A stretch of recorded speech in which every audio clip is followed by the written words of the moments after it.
Ladies and gentlemen, boys and girls, welcome along to the Rovers Rant podcast, where we discuss everything Robins related, everything red and white, and indeed, on occasions, much else besides in the rugby league world. And I am reacting, of course, to Hull Kingston Rovers' stonking defeat of the Huddersfield Giants yesterday afternoon by 52 points to 12.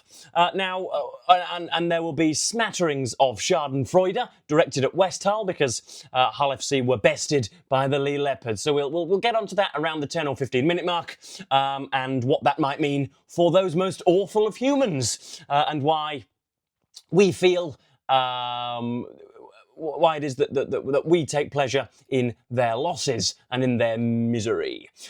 So, yes, yesterday was, for me anyway, and I suspect for very many of my fellow Robins, 2,000 of whom, by the way, were shuffling through the turnstiles into the AQ Stadium, which is probably 1,750 more fans rather than Huddersfield took to their own ground. But it has to be said that it was a match beforehand, as you could tell from my comportment in the previous video, as you could tell from my my breeziness beforehand, that it was a game utterly devoid of tension.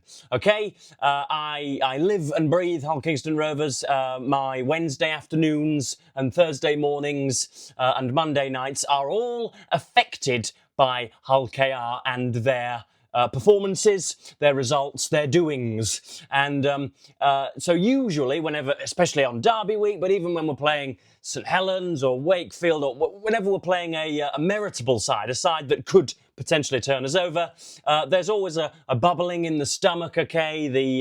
You always feel as if there is a slight cloud or just as if that something's bothering you or something's affecting you. The similar feeling before perhaps a first date or the feeling that you get before your first root canal, where there's just there is a slight anguish in the stomach. It feels as if your intestines are being, baked like a pancake or something, and yet there was none of that yesterday, which is both pleasurable and disappointing because any psychologist will tell you that it is all about the excitement and it's all about the preamble rather than the event in and of itself. And so there was none of that yesterday because I knew that it would be processional, and indeed it was. It was a more connected, more fluent and more aesthetically pleasing game than the one 6 days ago.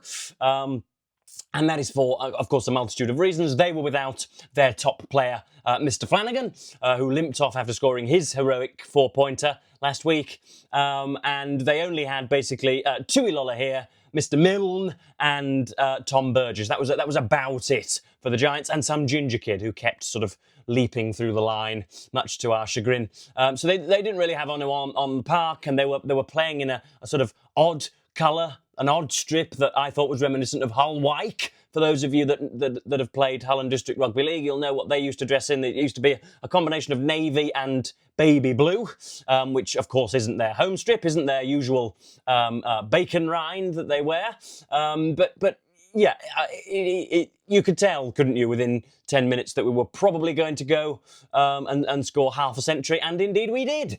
Whether that was through Mikey Lewis's gorgeous kicking. I think it should be said that had Mark Sneed put in some of the really spiteful bombs that Mikey did yesterday, then, Kyler Moore would have had the moistest crotch in all Christendom. And yet, because Mikey isn't known for his kicking, because that's not, or at least in previous years, it's not been his headline skill, his headline asset, then quite often it isn't highlighted, when in fact he is just as good as Harry Smith, just as good as Mark Sneed, just as good as whomever else you should want to name. The first one in particular, albeit it must be mentioned there was a lucky bounce, but that fell nicely into Tom Whitehead's hand, which leads me gorgeously and seamlessly on to his performance. Tom Whitehead is somebody we signed from the Warrington Wolves in the off-season. He is probably the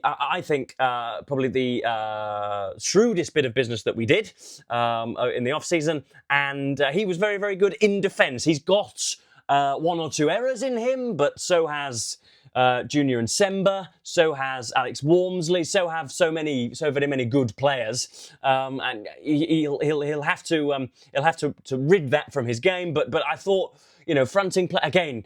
This has to come with an entire cavalcade of caveats. This game was basically played entirely in small print because Huddersfield are absolutely dogmatically shit. But I thought he fronted up well and he didn't really let anyone through, I don't think. And he looks deceptively strong. One of these players that's deceptively strong, who is really no bigger than me almost when you stand next to him at the cafe bar. And yet when he's on that pitch, he quite often, I think, is going to put people on their backs.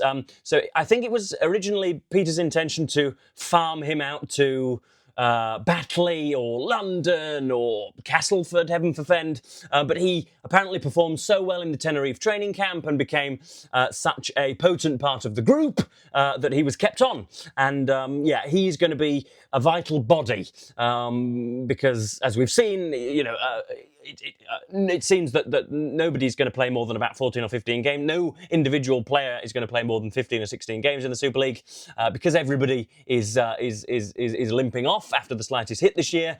It's good to have somebody else who can come in there, like Jack Broadbent, like Tom Whitehead. It's just good to have people in. Good to have people you can, like Mr. Carl Lawton, good to have people that you can just throw in who aren't 10 out of 10, but who can do a competent job. So I thought he did well. Again, whether he'd have done as well against the Wigan Warriors or the Warrington Wolves on debut is another story. But I can't remember seeing him in a primrose and blue jersey. But he looked jolly good in a red and white one. So he was good. And I think we're going to find that alongside Tom Davies, that Tom Amone is going to be the player on whom we rely the most when our backs are against the walls. He's going to be the one to punch holes in the defence. He's going to be the one when it's the third tackle and we're on the fucking 20-metre line and the defence are piling in at us. He's going to be the one who gets us 14 metres. He's going to be the one who, with a dominant carry, speeds up the play of the ball. He is going to be the one that, saves us when we're in the doo-doo, as the Americans might say.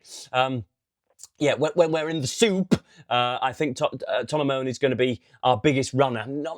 Taking very little away from Whitbread and Sue and whomever else fronts up for us. But yeah, he looks the most dangerous and the biggest runner. And he's another signing. So that's jolly good. A word on Amone and Whitehead regarding their age as well.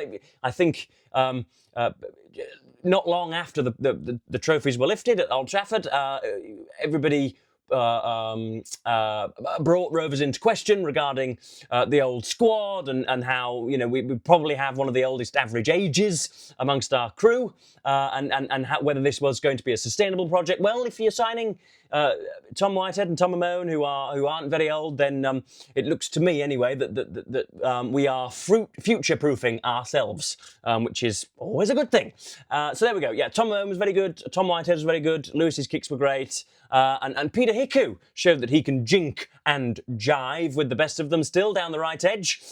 Whenever we score 40, 50, 60 points, it's usually via Oliver Gildart and Burgess on the left. But no. Yesterday rather, it was Dean Hadley to Tyrone May to Peter Hiku and on to Tom Davies and very many others as well. So many other red and white jerseys were getting in on the party.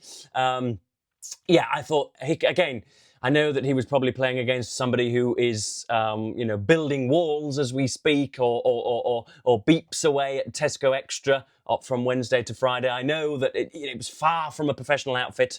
And I know that Huddersfield Giants are very much in the toilet nowadays as a club. But he played what was in front of him and hit, and he was really, really threatening on that right edge, and it was always him that was carrying it for 40 or 50 yards and then offloading left to Tyrone May or to Tom Amone or whomever.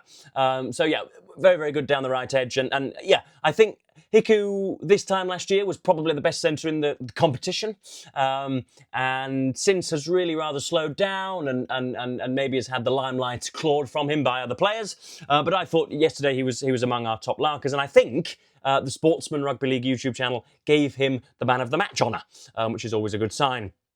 And then finally, we have the replacement aspect of yesterday. So I think by the 65th minute, we had Jez Litton, Mikey Lewis, Dean Hadley, and somebody else off the pitch. And that was obviously that's really, really good for energy in the legs and whatnot. I thought Bill Leyland deputised at number 9 pretty well. He's going to be I think anyway, he's going to be a sort of James Roby figure. Not that I'm comparing him to James Roby. I'm just saying he will be Roby-esque in his defence and in how he muscles up. But I don't think he's going to be a Darrell Clarke or a Jez Litton, who is renowned for being very, very boisterous in attack.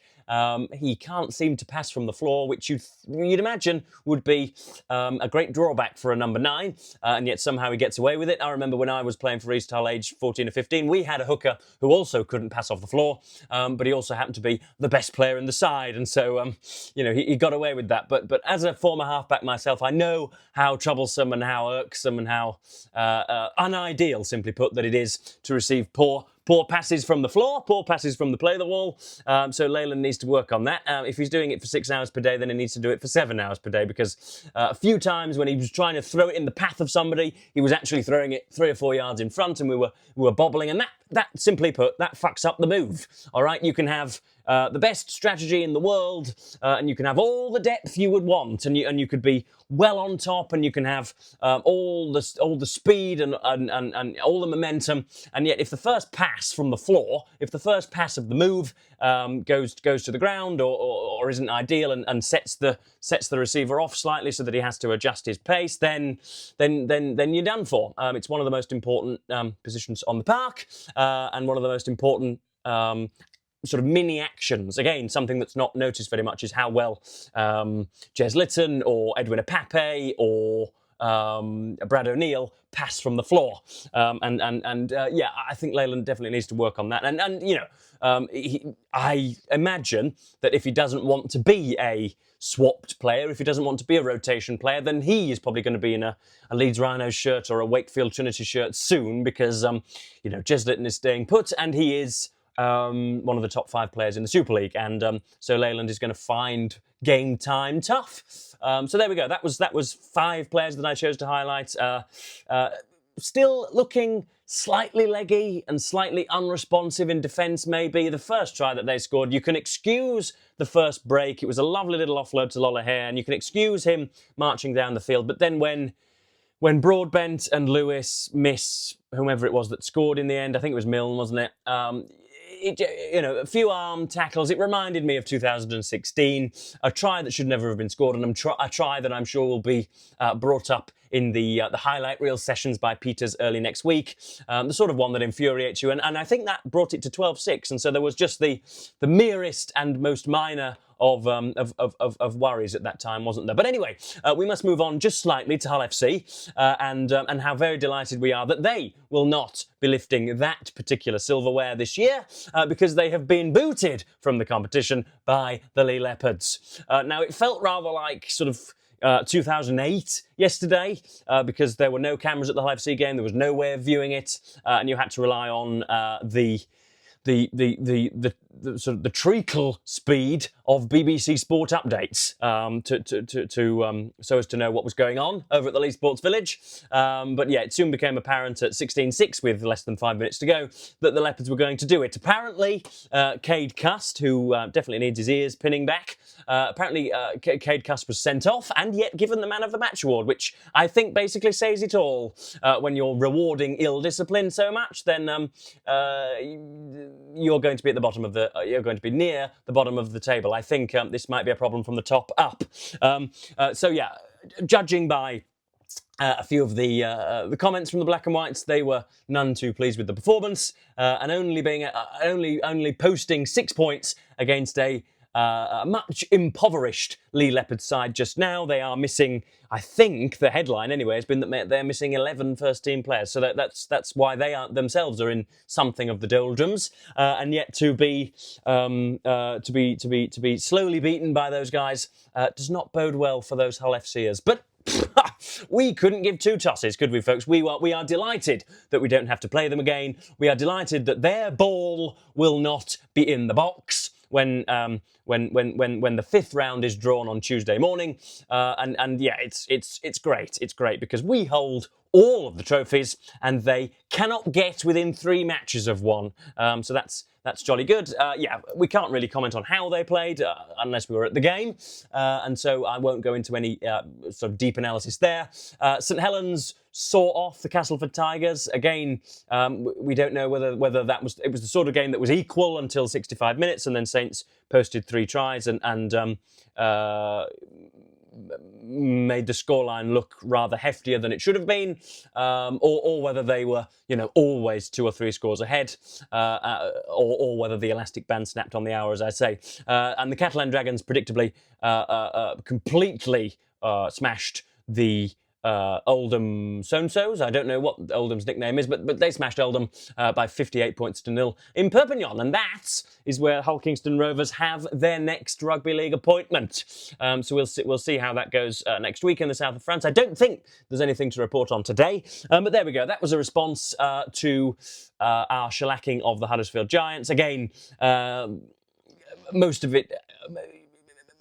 of that game is not going to be applicable to other games because Huddersfield are for the chop, as I seem to have said a dozen times now. But stranger things have happened. You've seen how much better sides have been embroiled in contests and how so easily momentum can be wrestled from you and how havoc can be wrought by teams who are essentially enjoying a free hit, as Huddersfield were yesterday. But there was none of that, and we made the Acue Stadium our own. So there we go. I will give you a double thumbs up, beg for your comments down below, and yeah, look forward to maybe giving you 5 things that we learnt tomorrow, or maybe not, because I haven't actually watched a great deal of rugby league this week, because very little of it has been televised, and most of that which has been televised has been darkened by electrical faults.